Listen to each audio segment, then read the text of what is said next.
TNO উল্টা পাল্টা সব জন্ম নিবন্ধন বাতিল করে দিয়েছে, ভোটার আইডি কার্ড বাতিল করে দিচ্ছে। এখন আমলারা তো 16 বছরের ফ্যাসিবাদের দালালি করেছে। যে আমলারা 16 বছর দালালি করছে তাকে আবার নতুন দালালির ঠিকাদারি কেন দিলেন?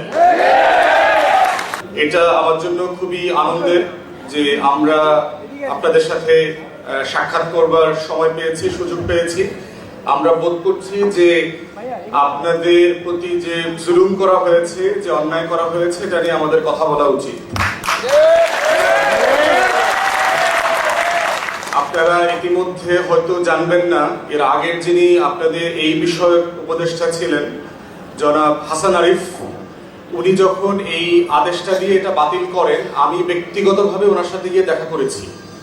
দেখা করে ওনাকে বলেছি যে আপনারা হয়তো বোধ করছেন যে আওয়ামী আমলে যারা অনির্বাচিত রাতের ভোটে নির্বাচিত কাউন্সিলরদেরকে বাতিল করতে চান, সেটা করেন, কোনো সমস্যা নাই, কিন্তু সেটার রিপ্লেসমেন্ট কি হবে, বিকল্পটা কি হবে এরপরে? কারণ এই যে সেবা থেকে পুরো আমার জনগণকে আলাদা করে দিচ্ছেন, তার সেবার সূত্রর জায়গাটা কি হবে, এটা রিপ্লেস করবেন কি দিয়ে? আর দ্বিতীয়ত হচ্ছে, সবাই তো আওয়ামী লীগ থেকে নির্বাচিত হয় নাই, সবাই জাতীয় পার্টি থেকে নির্বাচিত হয় নাই।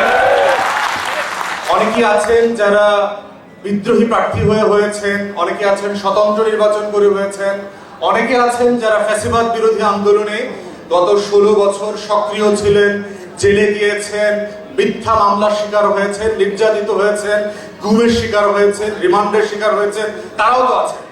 তো তাদেরকে বাতিল করলেন কেন? আমরা ইতিমধ্যেই, আপনারা যে আছেন এটা জানার আগেই, আপনাদের মিটিং এর আগে আমি ব্যক্তিগতভাবে আমি হাসান আরিফ সাহেবের সাথে দেখা করেছি এবং ওনাকে বলেছি যে আপনি ইমিডিয়েটলি আপনার মিনিস্ট্রি কলিগদের সাথে কথা বলে একটা রিপ্লেসমেন্ট কমিটি করে দেন। যারা যারা ফ্যাসিবাদ বিরোধী আন্দোলনে সক্রিয় ছিল সকল কাউন্সিলরকে আপনি আবার অধ্যাদেশ দিয়ে, প্রজ্ঞাপন দিয়ে দায়িত্ব ফেরায় এবং বাকিগুলোতে নির্বাচন দিবেন পরবর্তীতে, সেটা আপনারা আলোচনা করেন। কিন্তু যারা অলরেডি গণ অভ্যুত্থানকে ধারণ করেন, জুলাই আগস্টের পরিবর্তনের সাথে যারা লড়াই করেছেন, জীবন দিয়েছেন, রক্ত দিয়েছেন, পানি খাইয়েছেন, পাশে ছিলেন, এই লড়াইয়ের প্রত্যেকটা সৈনিককে জনগণের পাশে রাখেন, কারণ তাদেরকে আপনার দরকার। এবং আজকে আমরা প্রতিদিন দেখতে পাচ্ছি যে কি পরিমাণ অন্তর্বর্তীকালীন সরকারের সদিচ্ছা থাকবার পরেও তারা হিমশিম খাচ্ছেন সেবা প্রদান করতে। ছোট ছোট ঘটনাগুলো নিয়ে ঝামেলা হচ্ছে, কেওয়াস হচ্ছে, মারামারি হচ্ছে।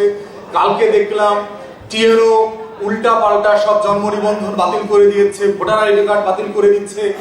এখন আমলারা তো 16 বছরের ফ্যাসিবাদের দালালি করেছে।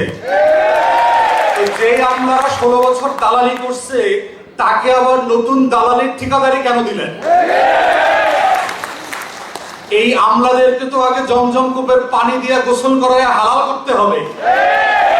যারা জনগণ বিচ্ছিন্ন আওয়ামী লীগের দালালি করেছে গত 16 বছর, জাতীয় পার্টি দিল্লি, কলকাতা বদমাইশিগিরি করছে বাংলাদেশ রাষ্ট্রে, তাকে কেন আপনি এক্সটেন্ডেড দায়িত্ব দিলেন? এটা কিসের ভিত্তিতে করলেন?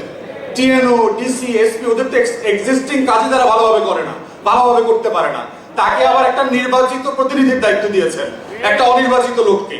তো সমাধানটা তো ভালো সমাধান হইল না। তো এই কথা আমি আগের উপদেষ্টাকে বলেছি। আজকে আপনাদের যে দাবিনামার যে লিফলেটটা আছে, এটা ইতিমধ্যে আমি আপনাদের বর্তমান যে উপদেষ্টা এই মন্ত্রণালয়ের আসিফ মাহমুদকে পাঠিয়েছি, তার এপিএস কে পাঠিয়েছি, এবং আরেকজন যে ছাত্র উপদেষ্টা আছে নাহিদ, তাকেও পাঠিয়েছি। তাদেরকে আমরা বলেছি যে আপনারা দয়া করে এই টিমের নেতৃবৃন্দের সাথে আপনারা বসেন, তাদের কথা শোনেন, তারা আপনাদের সহযোগী, কারণ তারা ওই আন্দোলনে ছিল। অতএব আপনারা যদি এই রাষ্ট্রের সেবাটাকে এগিয়ে নিয়ে যেতে চান, শুধুমাত্র ঢাকায় থেকে এই আনসার লীগ, প্রতিবন্ধী লীগ, ওই লীগ সেই লীগ ডিল করলে হবে না, প্রত্যন্ত অঞ্চলেও ডিল করতে হবে। কিভাবে করবেন সেটা? সেইটার মাধ্যম হচ্ছেন আপনারা, যারা তৃণমূলের সাথে, প্রত্যেকটা কৃষকের সাথে, জেলের সাথে, যারা চাষ করেন, হাল চাষ করেন, মজুর আছেন, দিনের বর্গা চাষি আছেন, তাদের সাথে কানেক্টেড লোক হচ্ছেন আপনারা। তারা ওই প্রত্যন্ত গ্রামের কষ্ট, দুঃখ, তাদের ক্ষোভ, বঞ্চনার গল্পটা আপনারা জানেন। তাহলে বাংলাদেশ রাষ্ট্রের সাথে, কেন্দ্রের সাথে তৃণমূলের সেতু বন্ধন হচ্ছেন আপনারা। সেই ব্রিজটাকে কেটে দিয়ে নদী পার হওয়া সম্ভব না। এই জন্য আমি ইতিমধ্যে আমার জায়গা থেকে এই লড়াইটা করছি। আমি আপনাদের পক্ষে আছি, এই লড়াইটার সাথে আমি যাব ইনশাল্লাহ। এবং আরো যেখানে যেখানে আপনাদের পক্ষে কথা বলা দরকার, আপনারা হয়তো জানেন যে প্রত্যেক দিন আমি প্রেসে কথা বলার সুযোগ পাই। আপনাদের এই লড়াইয়ের কথা, বঞ্চনার কথা, কষ্টের কথা আমি ইতিমধ্যে অনেক জায়গায় বলেছি এবং এটা আমি কন্টিনিউ বলে যাব ইনশাআল্লাহ। আমি এই কথার বাইরে হচ্ছে সংস্কার নিয়ে একটু কথা বলি। বাংলাদেশে আমি যেহেতু একটা লম্বা সময় দেশের বাইরে ছিলাম, স্থানীয় প্রশাসন কিভাবে চলে, তার কাজ, এই কাজগুলোর ব্যাপারে আমাদের দেশে যথেষ্ট বোঝাপড়ার ঘাটতি আছে সরকারের। সরকার নিজেই জানে না যে স্থানীয় প্রতিনিধিদেরকে দিয়ে সে আসলে কি করাতে চায়। তাকে দিয়ে কি সে কেরানির কাজ করাবে না জনপ্রতিনিধির কাজ করাবে? তাকে দিয়ে কি সে ঠিকাদারি করাবে, গুন্ডামি মাস্তানি করাবে না দলীয় রাজনীতি করাবে? এইটা এখনো এই রাষ্ট্রে পরিষ্কার না। আমি যেহেতু ইউরোপে ছিলাম, আমি লন্ডনে দেখেছি যে আপনার স্থানীয় প্রশাসনের মৌলিক কাজ হচ্ছে দুইটা, একটা হচ্ছে সেবা আর একটা হচ্ছে রাজস্ব আদায়। তো আপনি এই সেবা এবং রাজস্ব আদায়ের কাজ করবার জন্য জনপ্রতিনিধিদেরকে যেভাবে ট্রেন করা দরকার, প্রশিক্ষিত করা দরকার, এই প্রশিক্ষণের আয়োজন আমরা কেন্দ্রীয় সরকারের মধ্যে দেখি না, কোনো চেষ্টা দেখি না, কিন্তু শুধু সমালোচনা দেখি যে হ্যাঁ স্থানীয় প্রতিনিধিকে আমরা টাকা দিচ্ছি, গম দিচ্ছি, লুটপাট হচ্ছে, চুরি হচ্ছে। ভাই, দিয়ে তো খালাস হলে চলবে না। আপনি এইটা বন্টন বিতরণ, এই ভাই বোনরা যারা দিনরাত কাজ করেন, লজিস্টিক্স নাই। আমি ইউনিয়ন পরিষদ গিয়ে দেখছি আপনার গরু চড়ায় আসছে ইউনিয়ন পরিষদের চেয়ারম্যান, কারণ হচ্ছে তাকে কম্পিউটারে কাজ করতে হইতেছে, তাকে মিটিং করানো লাগতেছে, হাল চাষ করতে হইতেছে। কেন কাজ করতে হচ্ছে? কেন আপনি তাকে ভালো ন্যায্য বেতন দিচ্ছেন না? এটা কেমন কথা? একজন জনপ্রতিনিধিকে তার এলাকাতে যদি বেঁচে থাকার মতো ন্যূনতম সম্মানজনক বেতন না দেন, তাহলে সে তো হাল চাষ করতে যাবে অফিস বন্ধ করে, সে মাছের চাষ করবে, সে পুকুরের ব্যবসা করবে, সে ঠিকাদারি করবে, গুন্ডামি বদমাইশি করবে, সালিশি করা, দুই পক্ষ থেকে টাকা নেবে। এটা কেন নেবে? তাহলে ওর খারাপ কাজের বদনাম আপনি করতেছেন, কিন্তু কেন সে খারাপ কাজটা করছে সেটা সমাধান আপনি করছেন না। এই জন্য আমরা দাবি করছি প্রত্যেক জনপ্রতিনিধিকে তার এলাকার আর্থিক বাস্তবতা বিবেচনায় একটা টেস্টিং করে তাকে ন্যূনতম সম্মানজনক মজুরির বেতনের ব্যবস্থা করতে হবে। এটা আমরা দাবি করছি। দ্বিতীয়ত হচ্ছে, আমরা প্রত্যেকটা কাউন্সিলর এবং ইউনিয়ন পরিষদে, সিটি কর্পোরেশনে দেখেছি যে সরকারের পক্ষ থেকে সাফিসিয়েন্ট যে জনবল দরকার ওনাদেরকে সেবা দেবার জন্য, এই জনবল আমরা দেখি না। আমরা দেখছি ইউনিয়ন পরিষদে একজন কেরানি আছে, দুজন পিয়ন আছে। আরে ভাই, সে হাজার হাজার লোক ডিল করে, আপনি তাকে ওই কেন্দ্রীয় সরকার থেকে তৃতীয় শ্রেণীর কর্মকর্তা কর্মচারীদেরকে দেবেন না?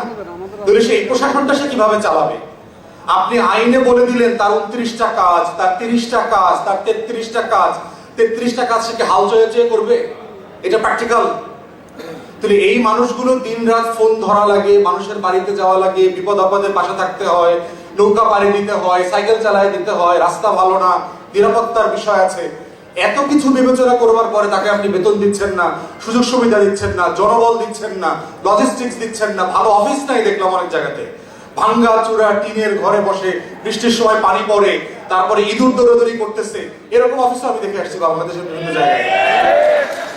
তাহলে আমরা যদি এই রাষ্ট্রটাকে রাষ্ট্র বানাতে চাই, তাহলে এই যে আমার দায় এবং দরদের ভালোবাসার যে মানুষগুলো যারা গ্রামে থাকেন কিন্তু কম বোঝেন, কত কম বোঝে আপনারা কদিন আগে দেখেছেন না যে চাঁদপুর, মুন্সিগঞ্জ, বিভিন্ন বস্তি থেকে, মানিকগঞ্জ থেকে একটা চিরকুটে লেখা দেখছে যে ঢাকাতে শাহবাগে গেলে তাকে 50,000 টাকা দিবে, 1 লাখ টাকা দিবে।